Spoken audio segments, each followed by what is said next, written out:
కేసీఆర్ సైన్యాన్ని కట్టడి చేయలేరు, అది ఎవరి తరం కాదు. ఏ రీజన్ లేకుండానే మా కార్యకర్తలపై కేసులు, అక్రమ కేసులకు తలొగ్గేది లేదు. కాంగ్రెస్ ప్రభుత్వ వైఫల్యాలను ఎండగడతాం. BRS MLA Kalvakuntla Kavitha. అక్రమ కేసులు పెట్టి కేసీఆర్ సైన్యాన్ని కట్టడి చేయలేరని, అది ఎవరి తరం కాదని బీఆర్ఎస్ ఎమ్మెల్సీ కల్వకుంట్ల కవిత అన్నారు. శనివారం ఖమ్మం పర్యటనలో ఆమె మాట్లాడుతూ ప్రజాక్షేత్రంలో కాంగ్రెస్ సర్కార్ వైఫల్యాలను ఎండగడుతూనే ఉంటామన్నారు. ఏ రీజన్ లేకుండా తమ పార్టీ కార్యకర్తలను అరెస్ట్ చేస్తున్నారని కవిత ఫైర్ అయ్యారు. మీడియాతో మాట్లాడుతున్న కల్వకుంట్ల కవిత నిన్న ఖమ్మం పర్యటనలో భాగంగా ఖమ్మంలో అక్రమ అరెస్ట్ చేసిండు బీఆర్ఎస్ కార్యకర్తను. కాబట్టి అక్కడికి వెళ్ళింది కవిత.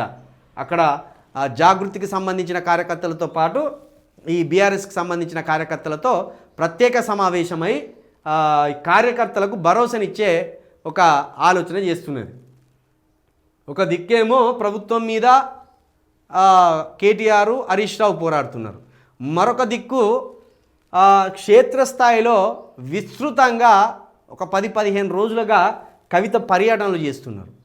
అంటే వీళ్ళు ముందుగానే స్థానిక సంస్థలలో భాగంగా కావచ్చు, ఉప ఎన్నికలు వస్తాయనే ఆలోచనతో కావచ్చు, కవిత మొత్తం గ్రౌండ్ లెవెల్లో తిరుగుతున్నది. గ్రౌండ్ లెవెల్లో కవిత తిరుగుతున్నది. ఇది పార్టీకి, పార్టీ శ్రేణులకు ఓ విధంగా బూస్టింగ్ ఇచ్చే పని అనే అనుకోవాలి. కాబట్టి కవిత గారు మొన్న బీసీ నినాదం ఎత్తుకున్నారు. ఇక మహిళల శంకారావమని పెట్టబోతున్నారు.